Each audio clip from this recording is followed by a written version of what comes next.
Good afternoon. My name is Randy Turner, and I'm with the Governor's Committee on People with Disabilities, and this is the Accessibility and Disability Policy webinar series.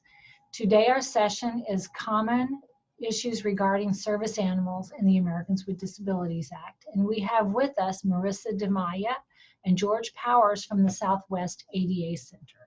So Marisa, it's all yours. Thank you. Hi, thank you, Randy. Thank you for having me on. I want to just very briefly let you guys know, in case anyone's not aware, we're with the Southewst ADA Center based here in Houston, Texas.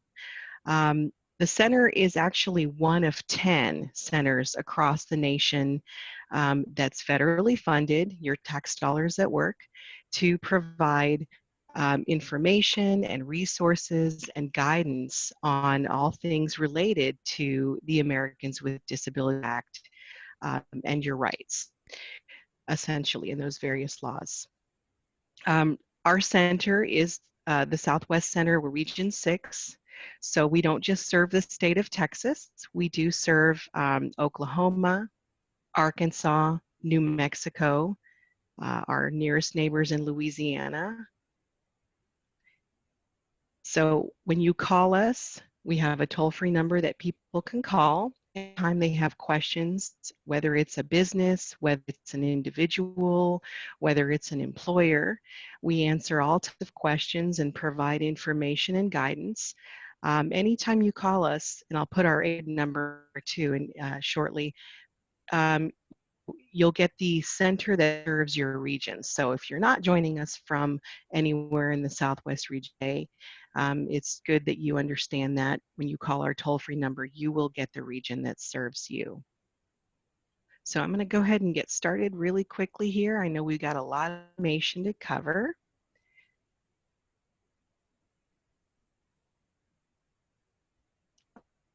So essentially, we get a lot of questions at the ADA Center, and I know you guys at the Governor's Office certainly get a ton of questions about this as well. It's one of our most popular topics, really. And there's always a lot of confusion about service animals. So back when they made this decision a few years ago, there was really even more confusion. Essentially, currently under the ADA, only and miniature horses, and we'll get to that a little bit later, are currently recognized as service animals. So comfort or therapy or emotional support type animals are not recognized as service animals. And we're going to discuss the differences in just a minute. General, said about service animals is that the animal has to be under the person's control at all times. And by that, they mean either on a leash or a harness. There may be, instances where an animal might not need to be on the leash for reasons pertaining to the service or task they perform for someone. And we'll get to that a little later as well. But to clarify some of the common questions that we always get at our center are, is a vest required? And no, that's currently not a requirement. There is no restriction when it comes to service dogs, okay? There's also no, quote, certification or any national registry anywhere in the United States with regard to service dogs. We get that one bit. We're going to delve into that, like I said, a little more later. So what are the differences between service emotional support and service dogs? Essentially, service dogs are trained to perform tasks or services for an individual with a disability, okay? And again, we said a minute ago, only dogs and miniature horses are designated by the Department of Justice as animals. Essentially, the reason why they did that is because in some rural areas, you might have individuals, or you had individuals in the past who had a miniature horse, and they trained the horse to perform those tasks. A breed by this is, you know, this is a thing, was because back then and certainly now, I think the same thing can be said, was miniature horses tend to live longer than dogs. They are quite smart and they are about the same size as a dog. So they made that decision, I think it was back 2011, 2012, when they were making these designations. So an emotional support animal, switching gears here, basically provides comfort to an individual for a variety of things, including a disability. The difference is it's not really trained to perform a task or service. So essentially, while it might provide comfort, it's not trained to do that on, you know, to sense things, or it's not been trained necessarily to provide any particular service or task. That's where it essentially differs. And if I fail to introduce my colleague here, George Powers, George, jump in at any time. No, no, no problem. I think you're doing great so far. I'll jump in if I have anything to say. Okay, all right, thanks, George. Again, you know, we're talking about exceptions here. One of the biggest exceptions, and this kind of leads to a little bit of confusion and often calls to our center, is that transportation entities are a little bit of an exception here. And what I mean by this is that, excuse me, the Department of Transportation, um, you know, they are required to allow animals to accompany an individual with disabilities in the vehicle or facilities. That means your buses, your trains, your your public transport services.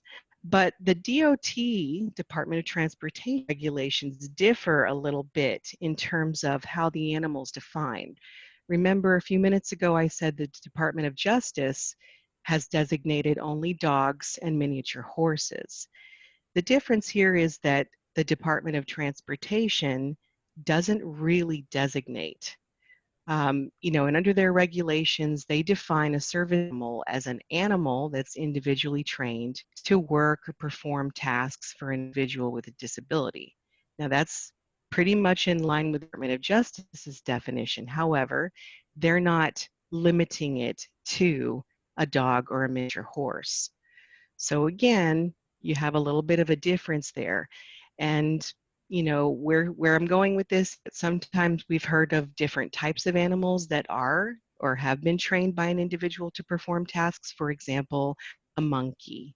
Some folks might have a, you know, small monkey, excuse me, that's been trained to perform certain tasks. You know, we've heard a lot of different things, and we'll delve into that a bit more later. But again, this is what causes a little bit of confusion here. They do go back, though, and differentiate that, again, if an animal's only function is to provide emotional support or comfort for the rider, then that animal would fall under that regulatory training-based definition of a service animal. Okay. Marisa, can I jump in for a second? Absolutely. Great. So what this means is you were talking about like a service monkey, essentially.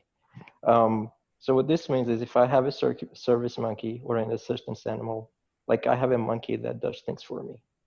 What that means, I can leave the house, go onto the bus, and that will be okay because it's a service animal. It meets the definition of a service animal under the DOT's definition. But then once I get to my designation, like a grocery store, the grocery store can say, you can't come in because that is not a dog or a miniature horse. Is that right?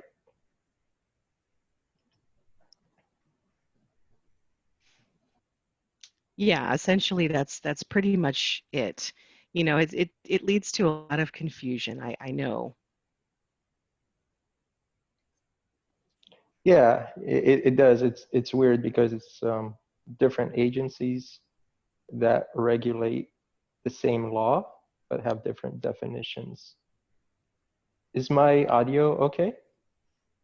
Your audio sounds good. Okay. Another thing is here in Houston, Metro has like a policy of its own, which goes beyond um, beyond what the federal law requires, and that is that they actually allow emotional support animals on their buses as well. So you can take a service dog on the bus here in Houston, but you can also take an emotional support animal with you. Great point, George. And also, do you know, or can you tell us if here in Houston with that policy, would the individual need to let anybody know ahead of time if they are going or planning to do that? No, not for the buses. The driver can ask the general questions, and if the response is it's an emotional support animal, it's still okay, but you still have to keep the animal under control and all the other stuff, all the responsibilities that come with having an animal like that.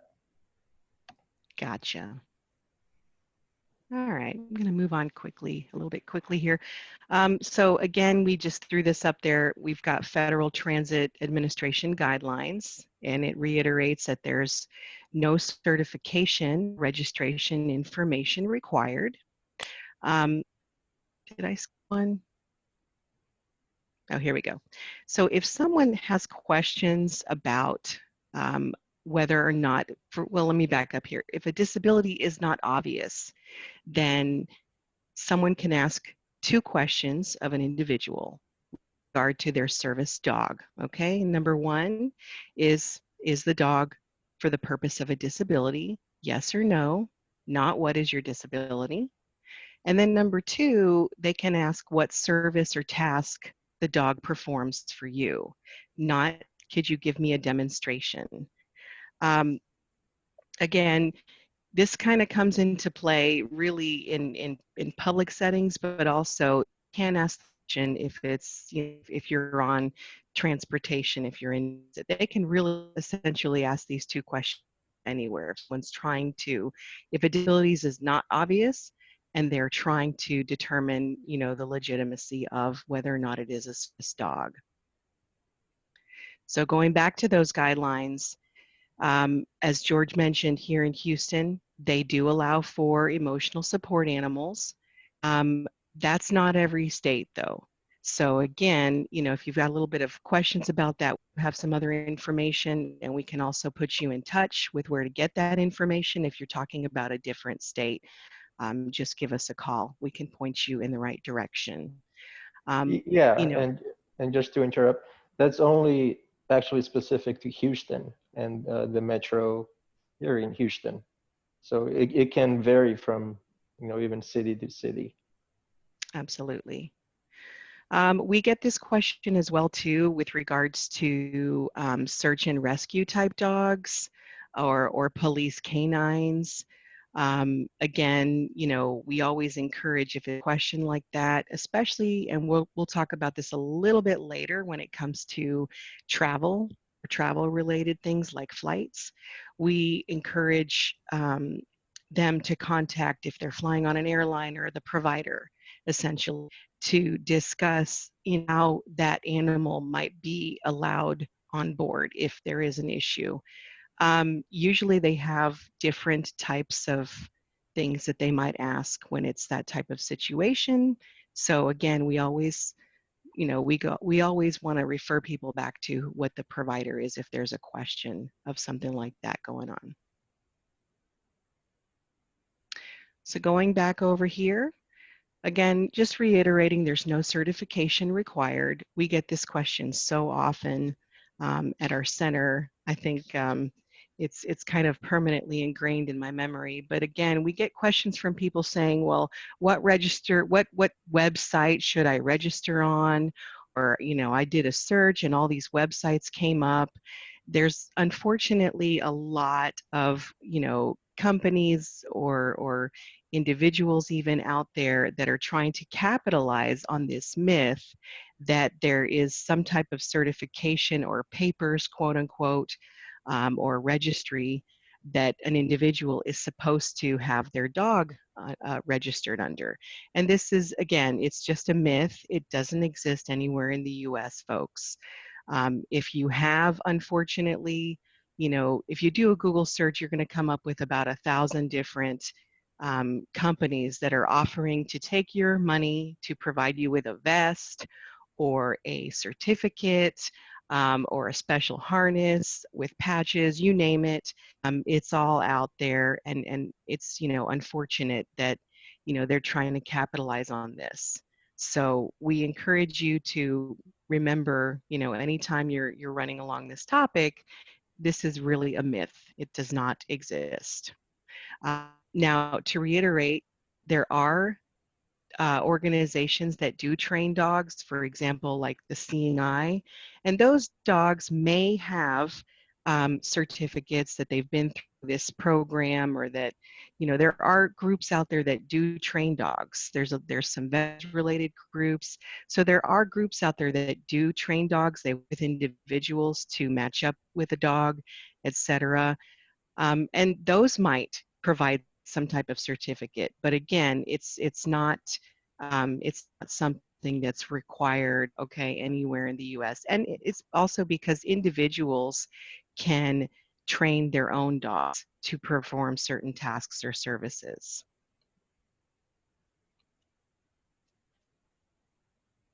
So where can service dogs go? Well, basically just about any you and I can go. So this is your, Title III public entities, your restaurants, your movie theaters, your hotels and motels, your malls, your retail stores, you name it. We already talked a bit about buses and paratransit, your school buses, your ambulance, and we'll get to that a little bit more, your hospitals and hospital rooms even, your clinics, dentists, just about everywhere you and I go that are public places. The understanding is that the individual needs the services of the animal, and therefore the animal must accompany that individual into these public places. George, anything you want to add? Yeah. Okay. So I think this is. There we go. Sorry. This, well, in federal, like, so under the ADA, we mentioned all these places. What about a church? Like, let's say I'm visiting, I'm in like New York, and I have my service dog with me. Can I take my service dog to church with me under the ADA? So in New York, I think it's going to depend, but if you're in Texas, then you could, right? Yeah. So under the federal law, there's a religious exemption. So the ADA, so you can go to, like, the ADA covers like restaurants, stores, all those places we listed. But churches are specifically, or religious institutions, and anything they really do, are exempt from the federal law. But in Texas, we also have a state law that kind of talks about the local, or the Texas laws that protect the rights of people with disabilities. Can we go back one more, Marisa? One slide. Sure. Thank you. Yeah, and so so the ADA has like that huge list of places that you can go under Title III, like restaurants, stores, all those places that we mentioned. And this state law has the same section. It says, like, people with service dogs can go to any public facility, and it has this huge list, which I have here. It's from the Texas Human Resources Code, which is the state law. And why it's significant is that there's no exemption for churches. So if we look at this slide, we could put a church under a number of these definitions. If everything else fails, we can just define it as any other place of public accommodation that the general public are invited to. So that would meet the definition of a church. So the federal law specifically exempts churches, the state law does not. What this means is that in Texas, if you have a service dog, you can take it to church with you. Next slide. Um, and that's just like a basic, you know, a basic principle of interpreting regulations. We look at the regulation plain face, like what do the plain words of it say? And if you look at it plainly, it just pretty much says, if you have a service dog, you can go to all these places. But even if that's not enough, we could look at another state law, which is the barrier accessibility standards that state has adopted. And in that law, it specifically mentions that, you know, or the regulations for that law specifically mention that, you know, religious organizations are not exempt. That is except for those places that are primarily used for religious rituals. So this is significant because even if like someone went to court over this issue, um, the judge would just look at the plain. Can we go back one more slide? Sure. Thank you. Go Oops, back. did I go back? There Yeah. we go. Public facility. So the judge would just look at this slide and kind of figure out that from the plain meaning of this law, that a person with a service dog can go to a church because this is how a public facility is defined. But if for some reason the judge was like, you know, we need to look at more laws around this law to figure out what the legislative intent is, what the state legislative body, when they passed this law, meant to do. Then next slide. Then we could go to this barrier removal standards law or regulation, and we can see that, you know, the legislature had this intent. They wanted churches not to be exempt from, you know, barrier removal standards. So that means that they want people with wheelchairs to be able to access churches. And in that same regard, we can reason that they want people with service dogs to be able to access churches. And next slide. I think this is back to you, Marisa. All right, really, really good points, George. Thank you. So again, we're you know, jumping back in here under Texas disability law. It falls in line with the same thing. Public facilities, your common transportation carriers must admit a person with a disability accompanied by a service dog, for instance, for assistance. And then, you know, it also extends that to the trainers of service dogs accompanied by a dog for training purposes.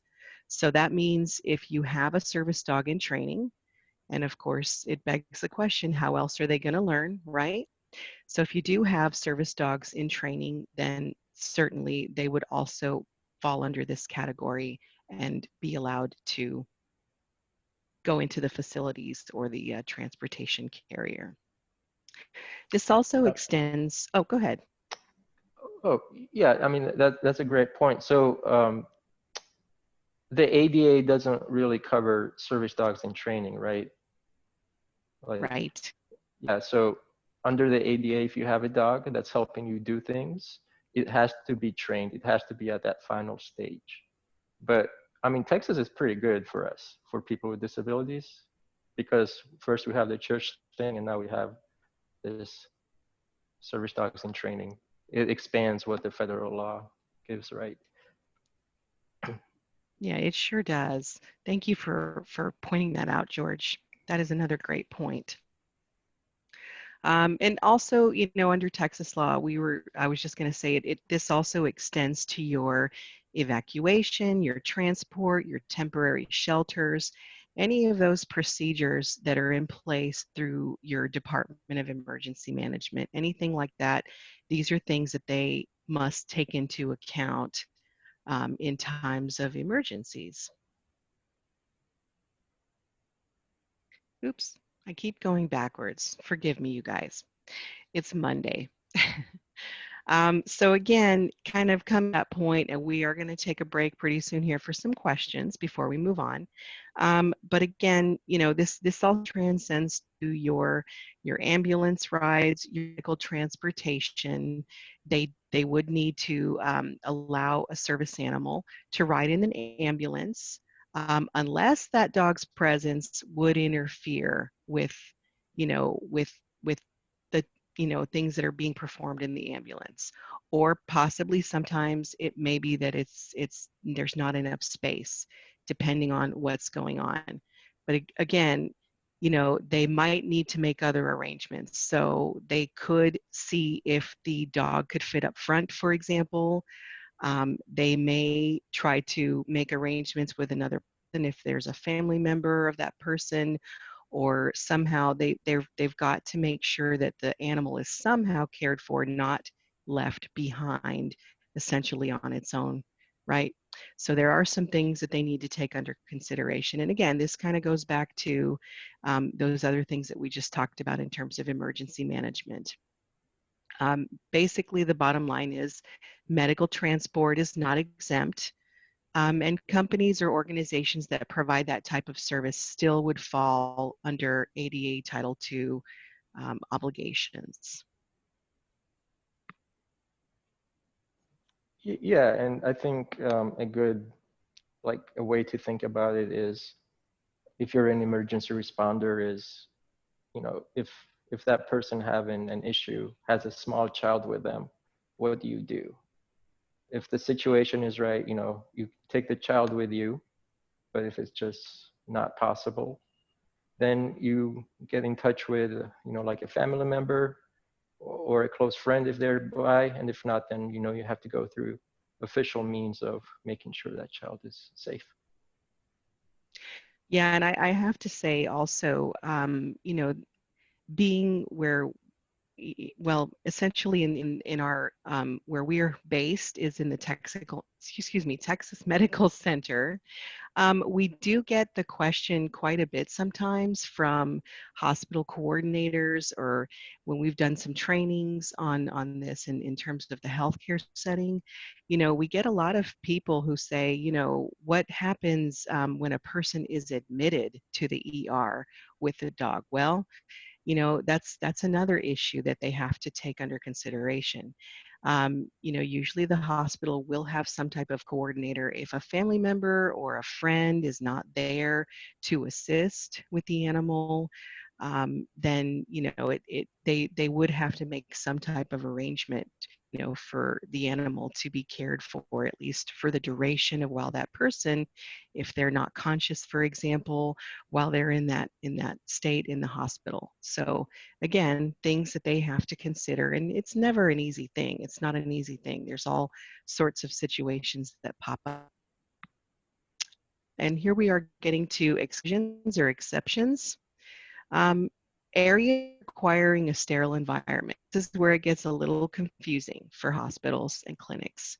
Um, Anytime or anywhere there's the requirement or the need for a sterile environment, such as an ICU, an operating or surgical room, a burn unit, for example, these are places where they have to ensure certain standards of cleanliness and sterility for the health of the patient or patients. So again, this would be a situation where they could exclude the animal, because again, it's going to go on what procedures are being performed and what the needs are with regards to those conditions for that environment where the procedure is going to be performed.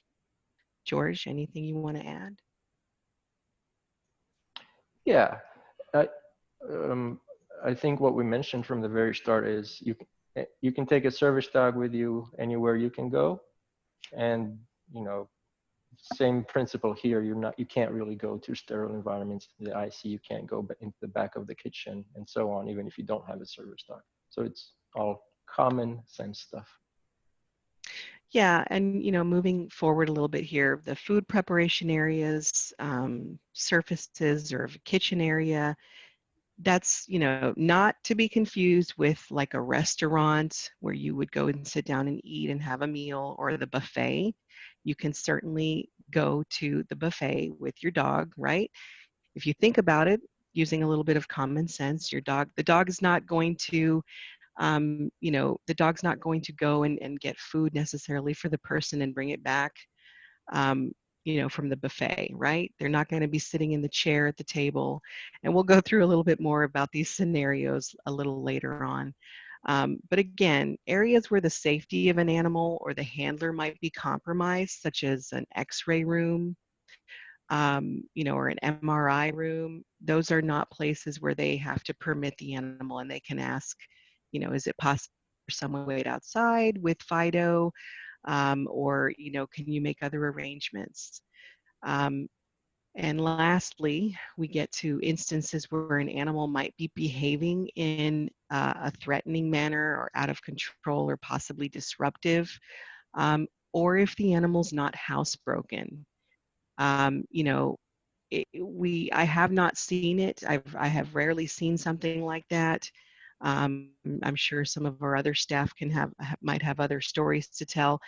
But again, if the animal's not housebroken, and this can be quite an issue, and sometimes it's to back whether the person actually, whether it's an actual emotional support animal, or a service dog. Again, if the house broken, then that is not something that the public entity needs to allow, okay? Accidents do happen. We're going to get to that a little later. But, there are accidents. Sometimes an animal might be sick, and the person may not be aware. With animals, you do want to point out that even though they are service dogs, they are still animals, and there may be times when they feel unwell, or there may be something going on.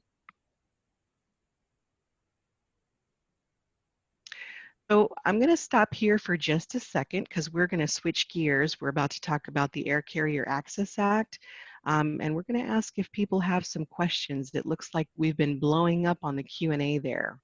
Randy? Yes, ma'am, we do have a lot of questions. Okay. I'm trying to look at where to start. I don't see a lot of duplicates, but one of the things that comes up a lot is the whole thing about the vest. So if people can get a vest anywhere, how do you know that it's a real service animal? Is it your word against theirs? I mean, what do people do about the whole vest? And that kind of goes in hand, I think, also with the certificate. If a certificate's not needed, is it essentially one person's word against the other? Yeah, so I think you have to ignore the vest and certificate completely. They don't matter. Like, if a dog has one, it doesn't mean it's a service dog. And if a dog does not have one, it does not mean it is or is not a service dog. They just don't matter because they don't come from any official source. So you just assume it's a service animal if somebody says it is. If you ask the two questions and they have an answer, then you're on the assumption that it is a legitimate service animal. Unless Yes. differently, I guess. So here's the thing. If they tell you that it performs a task, then yes, you're a store owner or some business owner, you have to accept it. But remember, the handler has responsibilities as well. Right. So anytime that dog stops acting like a service dog, like it starts barking, growling, starts acting aggressive, is not housebroken, jumps on the chair. This is stuff Marisa will get to. But anytime that happens, then you can ask them to remove the service or the dog. What if you don't see any service being performed because they've got it tucked under their arm for the whole time they're in a grocery store, for example? Okay. Great question. So there might be instances where the person's service dog, maybe they have a heart issue. Maybe they have a disability that's related to their heart, and perhaps animal picks up on a change in their, maybe they have palpitations, or who knows. So you go back to those two questions. it is possible. You know, again, we can't really rule it out. So, you know, we always encourage people to err on that side of caution. Ask the two questions. You know, may I ask, is the dog for the of a disability? You know, and they answer yes or no. And then you can ask, you know, well, may I ask what the dog does for you? Again, I'm not asking you to give me a demonstration, but can you tell me what tasks or service the dog performs for you? Realizing too, sometimes, and very rarely we, at least in my experience, very rarely have I heard of somebody getting angry about this, but sometimes, you know, they might. But again, if you want to find out legit, if, you know, if you want to verify and the disability is not obvious, it may be difficult for them to tell you what task or service the dog performs for them without delving into some or revealing all of their disability. And that's just a given. But most people, in my experience at least, you know, have they're pretty, you know, they're pretty open about what a dog does to them. George? Yeah, yes, perfect. Like exactly. And I want to go back to what we're going to talk about going forward, which is the responsibility of the person with the dog, the service dog. Remember, it's not just because that's why it's important that they don't have certification or identification or like a special vest, because that allows you as a store owner or a business owner to engage with them and ask those two questions. And then, you know, if you have an answer and it looks like it's a service dog, you move on unless you see something bad or something that just does not look right going forward. So another kind of related question, but a little bit off that topic, is there a designation of psychological support animal, and does that count as a service animal? For example, can a person say that his or her service animal is trained to warn the individual when a psychological or PTSD episode is going to happen? A psychotic, I'm sorry, or PTSD episode is going to happen. Yeah, so there's something called, it's referred to as a psychiatric service dog. So Marisa mentioned that emotional support animals are not covered by the ADA, but there's something called a psychiatric service dog, which is a dog that's trained to do something for a person with a psychiatric disability. So that's one of the main things, or that's one of the most common examples. I know like a lot of vets, we mentioned also that they have to be on a leash, but one common thing that a lot of dogs for vets do is the vet will let their psychiatric service dog off the leash. That dog will go into the room, do a security check, and come back. So that's an example of a psychiatric service dog performing a task, and also an example where a person needs to take it off a leash for it to perform a task. That's a great example, George. Thank you. What if there's a conflict between ADA, DOT, DOJ? Who takes preference? Which set of rules do you follow? Great question. Those are all federal agencies or federal laws they mentioned. So they didn't talk about federal as in conflict with state, but you could address that too. Yeah, so there's not ever going to be like a conflict, because each agency regulates a different part of the ADA, right? So the DOT regulates the transportation aspect, the DOJ, the public accommodations, and state and local government stuff. The EEOC, the Equal Employment Opportunity Commission, regulates employment issues. So they're not, they'll never like really be in conflict, even though they might say the same things. They don't apply at the same places. The only time the conflicting laws apply in the same places is when you have state and federal laws. And this is just like a concept of federalism, where it pretty much means that the federal government is the master. They can do whatever they want. They can pass any law, and the state can only make things, give you more rights under that law. They can't limit your rights. So they can always give you more rights than the ADA gives you, which is what Texas actually does. So those two questions that can be asked of the owner of the service animal, do they apply everywhere in the U.S. or is it is the federal authority that stands behind the policy? So I guess the question is yes.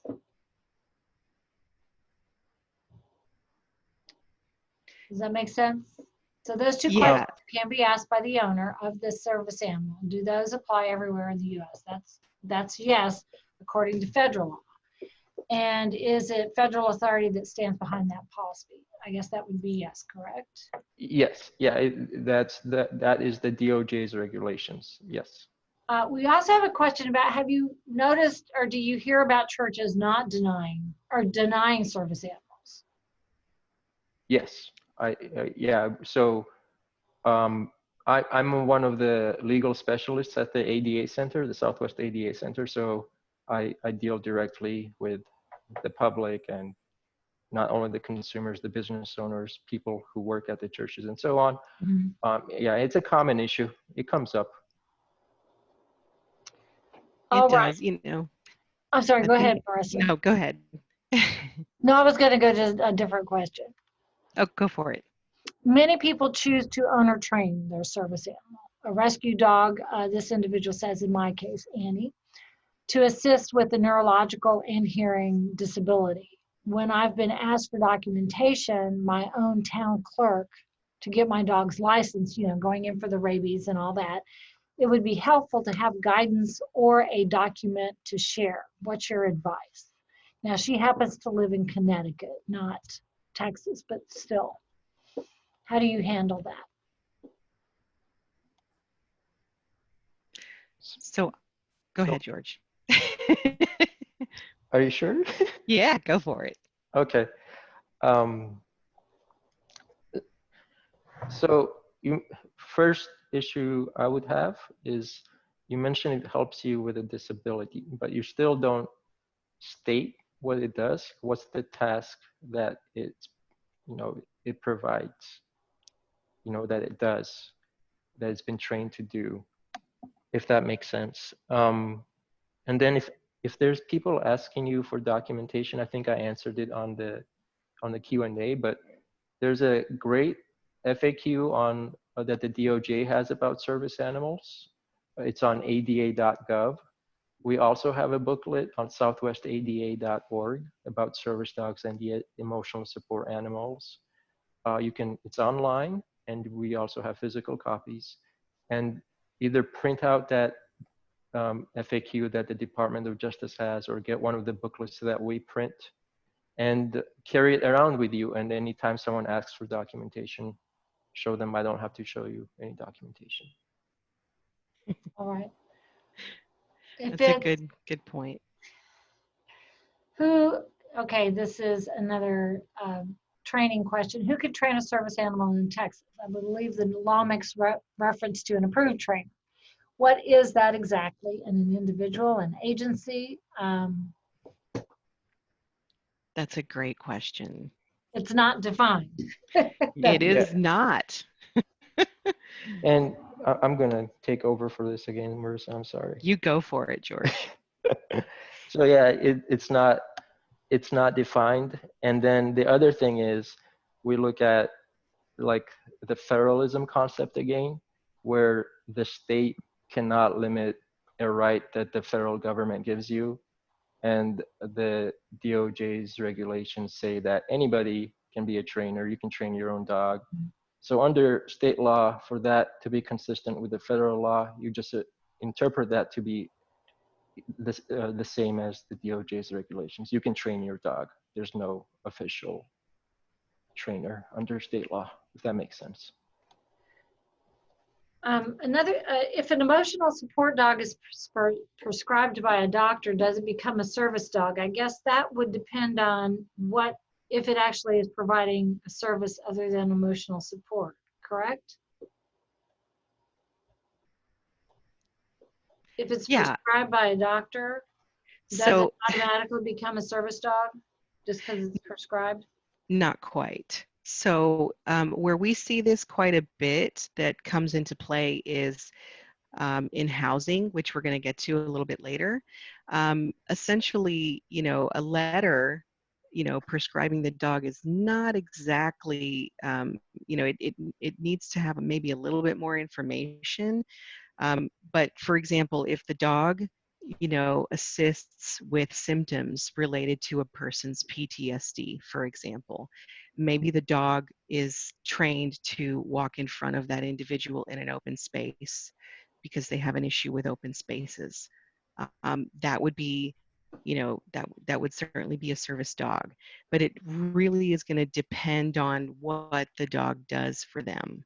If, you know, if it's been Okay. trained. Now, if it's psychiatric, that is where the lines get really blurred because, again, psychiatric disabilities are quite, you know, there's a lot of them. So it's going to depend. If the dog senses, for example, when a person is about to have an anxiety related attack, then yes, that could certainly be, that's a psychiatric support dog, excuse me, psychiatric service dog. So again, it may depend on, you know, what the animal does for them. Am I explaining that well enough, George? Yeah, yeah, that's perfect. So emotional support animals are not covered by the ADA, but psychiatric service dogs, those dogs that are trained to do something for a person with a psychiatric disability are covered, right? Pretty much. Okay, I think we're going to move forward before we run out of time. I know you guys still have a lot of questions, and we'll try to get there towards the end of the presentation. Sounds good. So we're switching gears here, talking a little bit about the Air Carrier Access Act. And this was a good time to kind of do that break because it brings a lot of similar issues or a lot of questions that have kind of generated from this.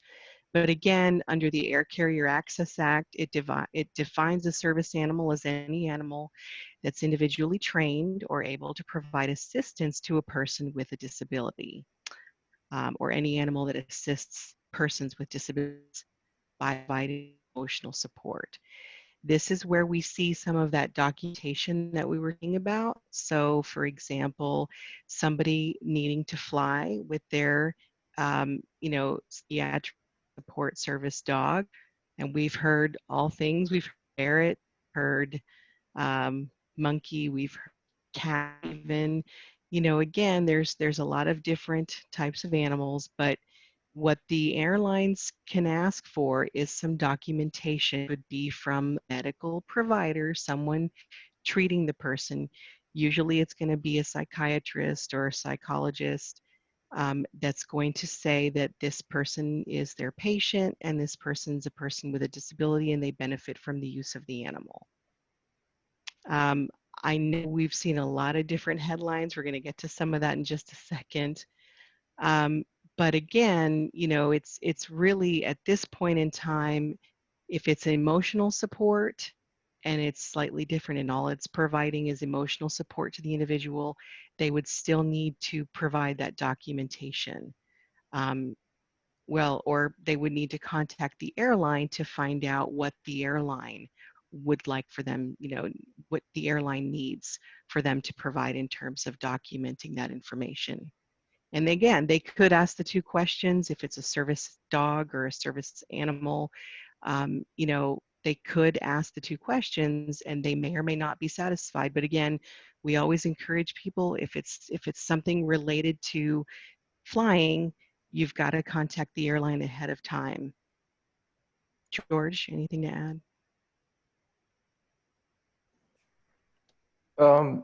There's also different, like if you're on an international flight, you have to be aware of the laws of the country you're going to, That's because right. the Air Carrier Access Act only covers the US. So every time it's just like before your flight, or after you buy your ticket, just to contact the airline and figure out what you need to do. It's just always a good idea if you have a service dog.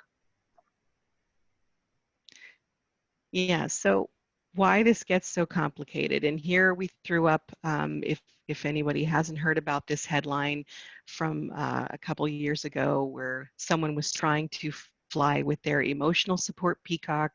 We have an actual picture up there of the peacock at the airport. Um, you know, this gets very complicated because, again, emotional support versus service animal. It's a, you know, it is very different things. So people can get confused very easily, even though they might, you know, benefit from that support that the animal's giving them. They don't necessarily have a letter, or it's not necessarily, you know, performing any kind of task for them.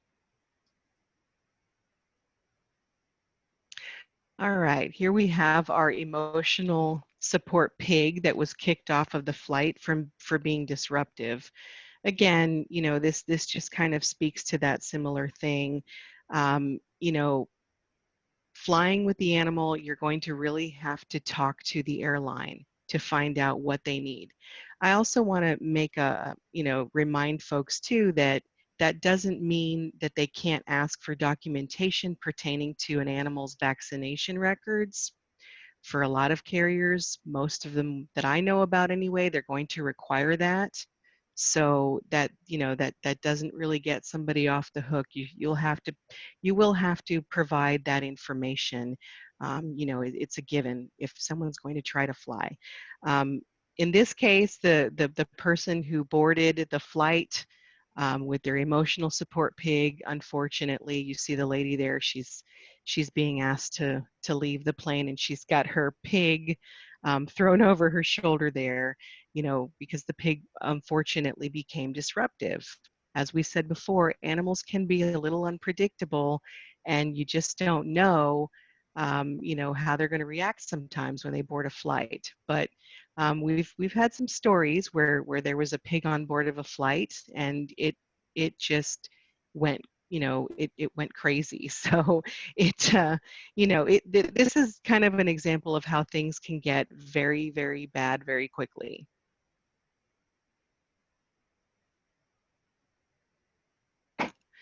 So again, Air Carrier Access Act, carriers need to provide animal relief areas for service animals accompanying passengers, you know, departing, connecting, or arriving at an airport. And here we have a really cool shot of an airport animal relief area that they did. I believe this was in California that we took this from. But again, this is just a really lovely shining example. But sometimes it may be that someone who's in the terminal, once they're beyond that security checkpoint and everything, sometimes things do happen.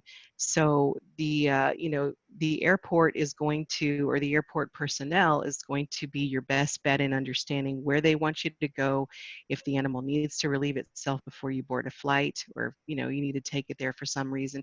Sometimes, a lot of times, they might assist by offering to take the animal out to relieve itself, and then, you know, take you and bring you back. It just depends. Again, airports, they need to consult with one or more service animal training organizations regarding the design and dimensions of these areas, the materials. What they do want, you know, is that the areas should be located along an accessible route, and that it's not going to cost somebody more than 15 minutes, you know, away from their gate of departure. So again, this is where some of those accommodations come into play, because some of your older airports, they may or may not have this, even though they might be working on it. You know, they may not have this. And so that's where that comes in, where it might be that they offer an accommodation, which is to accompany you and your service dog to an area that's close enough so that they can relieve themselves, and then you can get back in and board your flight when you're ready. Terminals can share designated areas. That's certainly not unheard of. We encourage you to check out the Federal Aviation Administration's presentation on this, as they've got a little bit more info, and we've hot linked it there in the presentation so you can have access to it. All right. jumping forward, we're going to fundamental alterations. Now, if admitting service animals would fundamentally alter the nature of a service or program, that is one of these exceptions where the animal may be excluded or prohibited. And we go back to those examples that we mentioned earlier, such as burn units, the operating room, an x-ray room, or other areas that need to maintain a sterile environment. Again, there is a little bit of leeway here. Again, if they exclude the animal, then certainly, they've got to provide some kind of reasoning as to why or what, the alteration would be. George, you want to weigh in on this? Yeah, I think it goes back to just common sense again. You can take your service dog anywhere you can go, and these are places usually you cannot go. Great point. Common sense. Those are the key words for the rest of the afternoon here. This is where it can get a little complicated. You heard me mention earlier that, airports, a lot of times they'll provide someone to assist if they don't have one of those relief areas developed readily on hand. So that's an accommodation, right? They're not required to, but so staff of places or public accommodations, they're not required to care for someone's service animal, as in provide food or water or take them out to relieve themselves. However, they would need to make some accommodations. For example, you've got maybe a hotel or a motel that someone is attending, maybe a convention, and they would need to at least let the individuals know what area they can take the dog out to go relieve itself.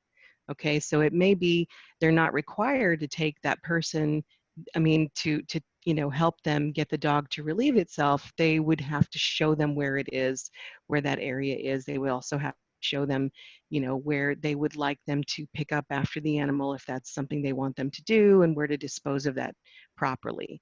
So again, these are things that they've got to think about. They need to designate, again, that relief area if space permits. We're just kind of reiterating there. And of course, we had that graphic about we've got a graphic that we threw up there. It was just kind of cool that we found this. It's actually a dog with a pooper scooper kind of attempting to scoop that up, and it says underneath it, "That would be nice, wouldn't it?" So again, the obligation does exist in terms of offering to guide or show users where these relief areas are. And depending on the location, that would require somebody who can get that person in and out of that area, fairly quickly so they don't miss their flight. Or in the hotel case, somewhere where they can come back to the accessible path or come back through accessibly so they don't get locked out of their, area or whatever. So again, these are just some of the common types of things that we hear about. And the biggest thing that we always try to stress to, whether it's individuals or whether it's an entity that's contacting us, is you've really just got to use a little bit of common sense if you're training staff, okay? We understand that sometimes people may not like dogs, they may not be comfortable around animals, there might be an allergy, whatever the case, they still need to make certain accommodations because the obligation still exists. You're just, assisting that person so that they can be responsible for their animal. I know that, where it comes to air carrier access, there's been a lot of controversy, and it's probably going to continue. However, I'm not really sure in terms of the law if that's going to change anytime soon. I know there's some considerations, at this point, at this juncture, but we have not heard anything in terms of any changes to do with that. One of the things I do want to bring up, and this is a really good example, is air carrier staff. No, they're not required to clean up after a person's service animal. However, they may need to assist that person, and that is a reality if something like an accident occurs. For example, seat cleaning. You know, they've got to take under consideration that a person's disability may prevent them from being able to assist with that type of task. Again, this is just going back to common sense, and it may be unfortunate, but again, it's a necessary truth. That brings me to this particular headline, and you may not have heard about this. This was about 2 years ago, but essentially this was a Delta Airlines passenger who unfortunately ended up having to sit for the duration of their flight in a seat that unfortunately a service animal or in a seat and in an area rather where the service animal did become ill and the staff did not clean up after it. If you can imagine, this is quite horrific to think about. If you can imagine a 3 or 4 hour flight, or even longer, my goodness. But we've got photos up there. This is a screenshot of a photo that the passenger took of, you know, unfortunately, it's excrement on their shoe. They were in the plane restroom, and you know they noticed something was off. But this is quite the example of a story here where staff really should have exercised some common sense and said, "Ooh, unfortunately, that person's not going to be able to sit in that seat, and we need to take measures either to clean it up if we can, or then some other changes should have been made, other than letting this poor passenger go through the duration of their flight sitting in this, because nobody would want to do that." And again, that's really what we stress here is, you know, unfortunately, a lot of times, sometimes people don't know how to handle the situation. But if you are aware that this is something that can happen, just exercising a little common sense can go a long way.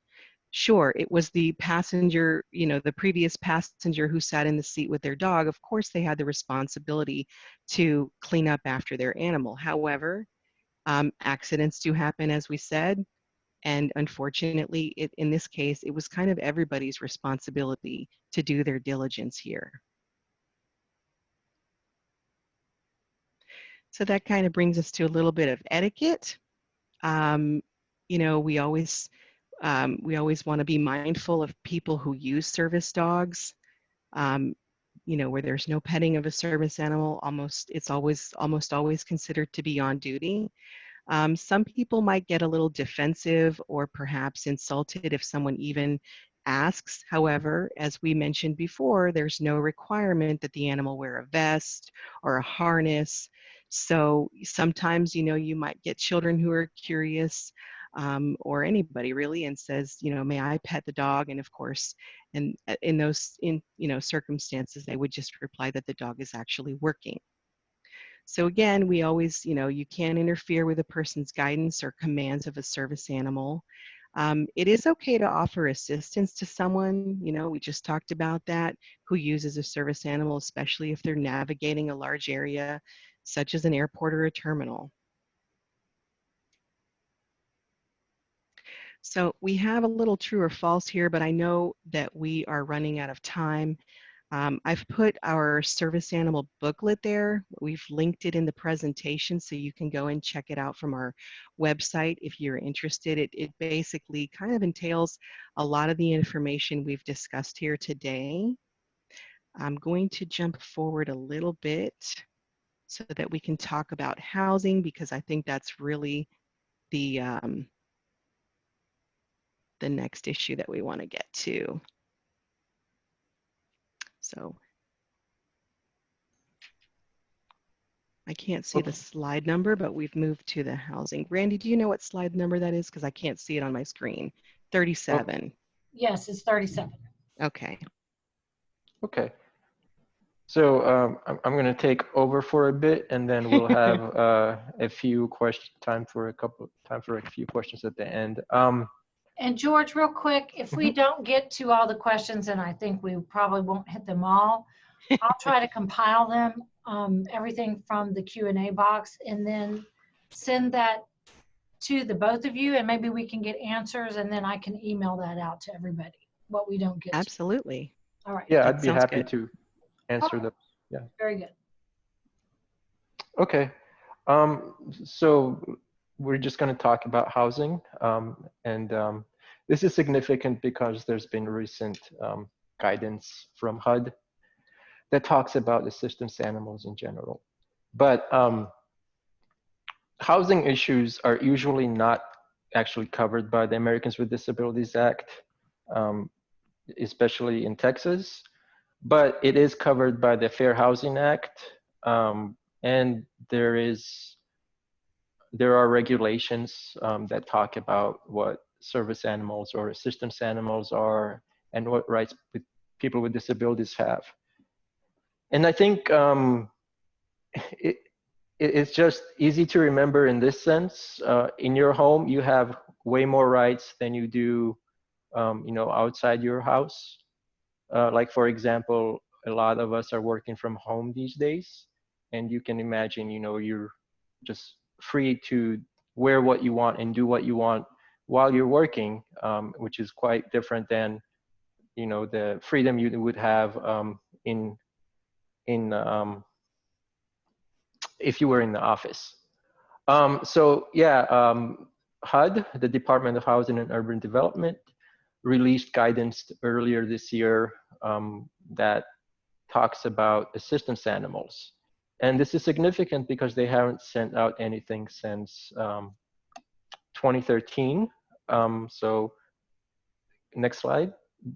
A big reason they did this is because they have a lot of complaints from tenants with disabilities, with hidden disabilities. And so they released this guidance that kind of explains how a housing provider, which is pretty much any landlord, any homeowners association, anything that has to do with housing, but usually a landlord, how they assess, how they analyze a person's right to have an assistance animal in their apartment or in their home. In that guidance, they also have like a best practices section for documenting, the disability related need for the animal for healthcare professionals. So I think the point is clear that the reason they released this guidance is because they have a lot of complaints from tenants who have hidden disabilities, and landlords just don't know how to handle those issues. Next slide. So the guidance they had before in 2013 kind of talked about what an assistance animal was or is. And it was really useful. Like I've been providing technical assistance for over 6 years now, I think. And anytime I have a housing issue, I've used it because it's one of like that DOJ FAQ or our booklet. It's something where like you can just print it out, show it to your landlord, and it's pretty clear what they need to do. And under that guidance, HUD and the DOJ defined an assistance animal. It had like a very broad definition of an assistance animal, where it was a large umbrella, and under that umbrella, you had service dogs, which Marisa talked about quite a bit, and we talked about, and then you also had emotional support animals, which are not covered by the Americans with Disabilities Act, and like therapy animals, which are similar. So all those animals are not covered by the ADA, but they are by the Fair Housing Act. So there's this huge umbrella, and under that umbrella, we have service dogs, we have emotional support animals, we have therapy animals, and so on. Next slide. Now the new guidance takes quite like a different approach to how you should analyze this request than the previous guidance they had. They have like I'm pretty sure that everyone gets this pop culture reference because you guys are all stuck at home.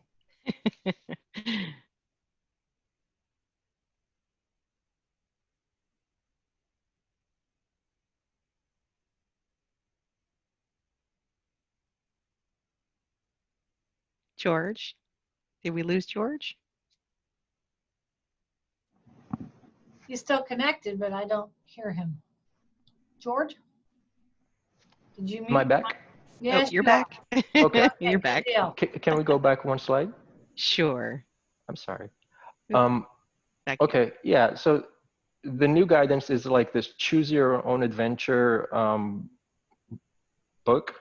It's not a book, it's a booklet. It's like 20 pages, which is actually longer than the older guidance.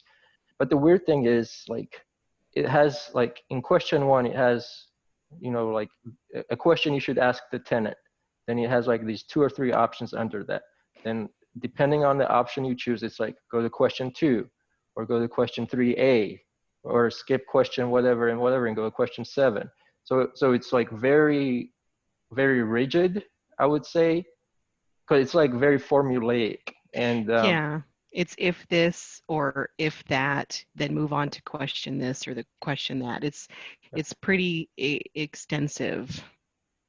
yeah, and I think it's not as helpful in this sense because reasonable accommodations, it's all about flexibility and looking at things on a case-by-case basis. And this is what a housing provider has to do, and this is like the mental approach they should have. So I think that's why the previous guidance was a bit better for housing providers to figure out what they should ask. Next slide.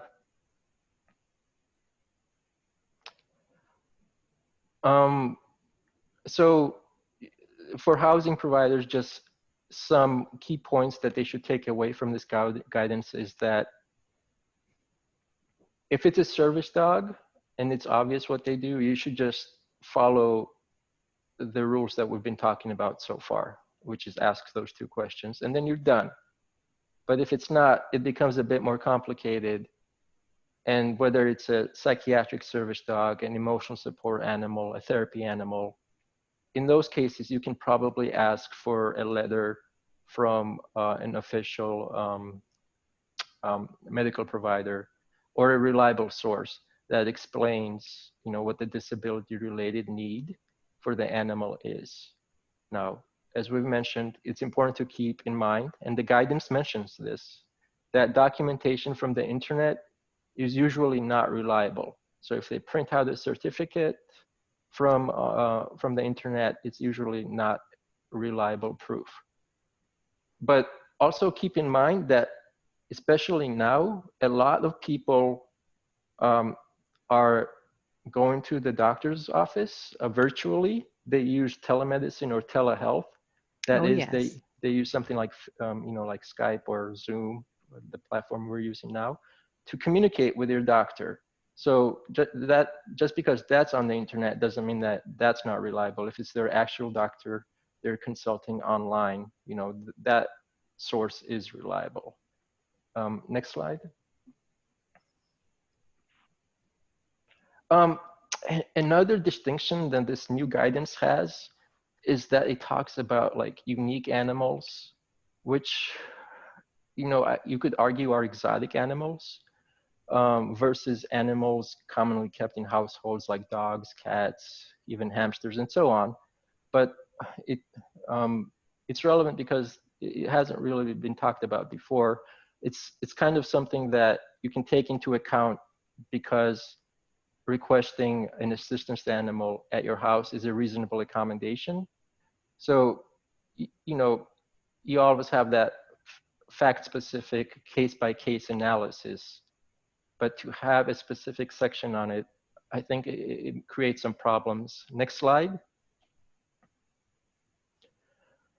And so the reason I think it creates a problem is because, like, the guidance gives us these factors or these examples of factors that housing providers should consider when they have a request for an assistance animal. And one of them is that the animal is so let's say I have like an exotic animal, um, a monkey. That was a good example that Marisa talked about. So I have a monkey and it does things for me. So one of the things that, you know, that the housing provider should take into account according to this guidance is if this animal can do something that a dog cannot do. And the other thing is there a reason why I have this monkey? Like, do I have allergies to dogs versus monkeys? Um, well, I mean, chances are actually that the monkey can do things a dog can't do, but that shouldn't be relevant, right? Because I think it creates a higher threshold for unique or exotic animals, and there doesn't need to be one, right? Like I shouldn't have an alligator, for example, as an assistance animal because it's unsafe. So you don't need to have this like extra analysis of why do I not have a dog versus this monkey or this unique strange animal, right? There's already that mechanism is already built into the analysis of reasonable accommodations. And I think this guidance, this specific section, creates like more confusion and can create situations where like pit bulls, for example, are excluded because like there could be a local law that says pit bulls are not allowed in the city, but someone moving to that city could have a pit bull as an assistance animal. And then the landlord could just say, you know what? How come you don't have a different dog that can do the same thing that this dog does? You know, why is there something specific about this pit bull that another dog can't do? I just think it can create some situations. But next slide. So I know we're running short on time. So the other thing I wanted to talk about is obviously the COVID-19 concerns.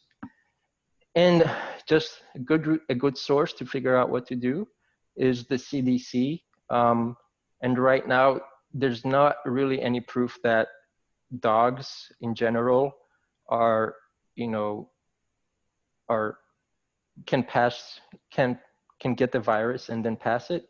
But you should also like keep common sense in mind in that, you know, you shouldn't let other people pet your dogs or your animals. You know, you should think of your animal as just like any other surface. Don't let anyone else touch them. And, you know, just wash your hands and practice good pet hygiene and so on. But there's nothing specific to service dogs that should exclude them, you know, versus any other person that can access that same place. And I think next slide, I think we can take some questions now. Yay, yes. We've got some of those resources that we talked about earlier. I believe that's the FAQ that George mentioned down there at the bottom, the service animal booklet that we've done. You know, also we recently did a survey of service animal users. It's probably a little bit of a shameless plug there, but we in this survey that our organization did, basically we collected a lot of this information from users. We'd have a report up there on our website as well that talks about some of these issues, and they made recommendations. So if you are interested more in that issue, I would encourage you to check that out too. It's available on our website. Randy, do we have a couple of questions? I think we finally have some time. Yes, ma'am, we do. I'm going to try to stick with the housing and airlines first, since you just covered that topic. And this isn't specific housing, but it kind of is. What about homeless shelters and domestic violence shelters? What are the rules there? And are shelters like that allowed to ask for vaccination records if vaccination is required in that city? Great question. Yeah, that is. So the homeless shelters are covered by both the ADA and the Fair Housing Act. So as far as vaccinations though, it depends. If it's a stay for like a couple of days, maybe not. But if it's like an extended stay for maybe 30 days or more to where it's closer to a housing situation, I think in that case, it's reasonable to ask for vaccinations records. What about with COVID-19? So this probably is going to get kind of sticky. This individual says, I cannot help but feel animal transfer of COVID-19 can be a potential issue for service animals or emotional support animals of infected individuals and those who come in contact with them. This could even be asymptomatic individuals.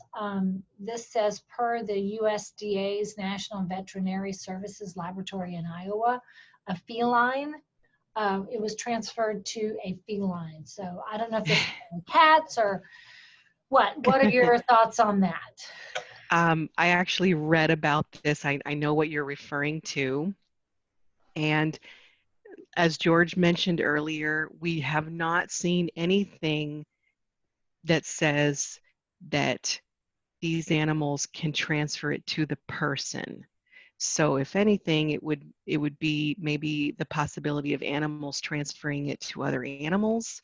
We have not seen anything yet, and don't hold me to that, but I was Person actually gave it to the animal, not the animal gave it to the person.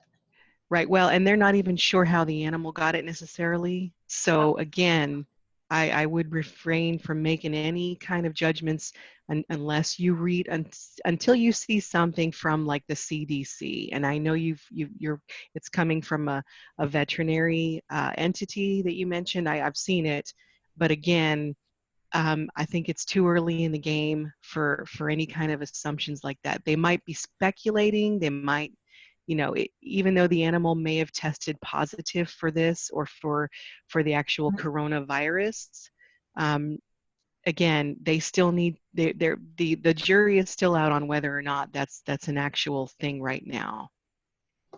So what about apartment complexes? Can they ask for proof of vaccinations? Yeah, I would say so because it's an extended residential stay. Yes. Okay, all right. One individual, and I'm not sure you have the answer. How can a pig provide emotional support? Haven't heard of this one.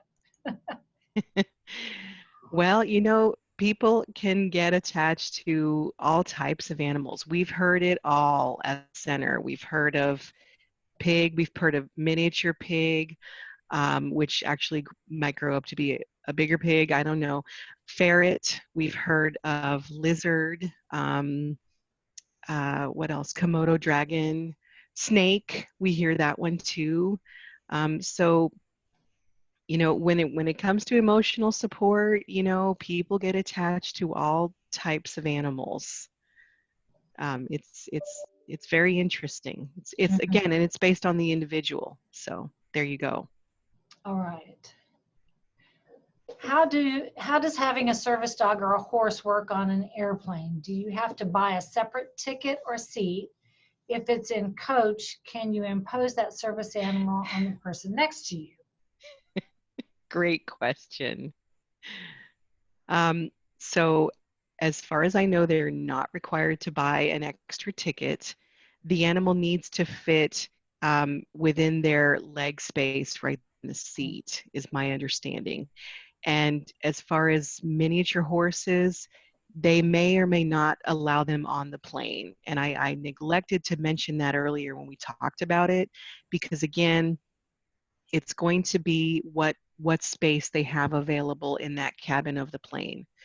So maybe if you're flying Spirit Airlines, and this is no shout out to Spirit at all, but if you've ever flown Spirit, for example, and this is just as an example, you know that they have a lot or considerably less leg room in some of those flights.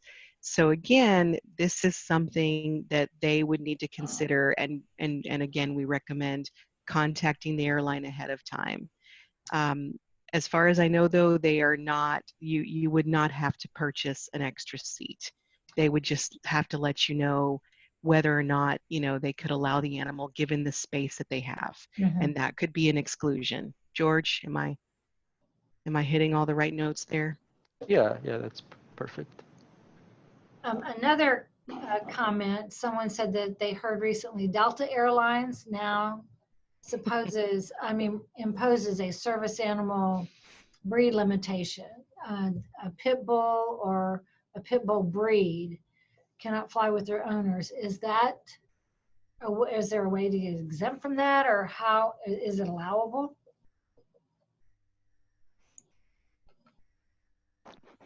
George? Yeah, so this has to do with a lot. The Air Carrier Access Act is a mess, and this has to do with it is uh, because of like the examples Marisa mentioned, like the peacock example and stuff. So airlines are just coming out with all these regulations, and you know, the way the law is enforced or people's rights are enforced are through complaints and lawsuits. So there hasn't been much pushback yet to figure out where where these uh, airline specific rules have become too discriminatory or not yet. Under the ADA, there's no breed limitation or exclusion. Yeah. And so that's really kind of what they should be looking at when they try to come up with these policies. But they're air carriers, so why would they look at ADA? Does the air carrier access doesn't address breed? Well, it really would go back to their definition of service animal and service dog. Yeah. So that's why. So like I said, the Air Carrier Access Act is a mess. Like it's behind. Like the regulations, for example, talk about providing certification and a vest and stuff like that. Even though we acknowledge that those sources of information are not reliable. So yeah, on the airplane in Delta, I don't know exactly what's going on there, but it's just a messy time because they haven't come out with consistent regulations. And ideally, if you go to the airport, like you should have the same rights or at least more rights on the airplane than you do to the airport. So if you can take a pit bull to the airport, you should be able to take it on the airplane, is what the point Marisa is making. Back to emotional support, does documentation for emotional support animals need to be within the last year, or does documentation of a previous psychiatrist work? How does current documentation, what does that mean if it's required, like for a housing situation? So that's where we hear about this most often is, if it's like 5 years old or something, then yes, it might be reasonable for a housing provider to ask for some updated documentation. That doesn't mean, a person's disability. Disabilities can change over time. That doesn't mean that a person's condition necessarily could get better or that the need for the animal would necessarily be modified, but they can certainly ask for some updated information. Okay. That's something that's reasonable. Now, if it's every year, and we haven't seen that a whole lot, or if like someone's being overly overly ambitious here, like every 6 months or every 3 months, and that's not something that's considered, quote, reasonable. So you have to take into account, is this within reason? So my documentation's over 5 or 6 years old. Is it reasonable for the provider to ask me for something updated from my doctor that just says, yes, I benefit for the use of the dog? Sure. George? Yeah, and I think the most important factor is like like the nature of the disability. Like if a person's an amputee, their need for the assistance animal won't change, versus a disability that may not be permanent or whose symptoms might be, changing down the line. All right, well, I don't think we have time for any more questions. I see the clock says 3:34, so I probably should have thrown that last one in there, but thank you very much for your time and everyone's participation. Marisa and George, thank you so much. Thanks. I want to thank the Southwest ADA Center and Texas closed captioning for our live captioning. And for that, we'll close for today. Bye-bye. Have a great afternoon. Thank you. Bye-bye, everyone. All right, bye everyone.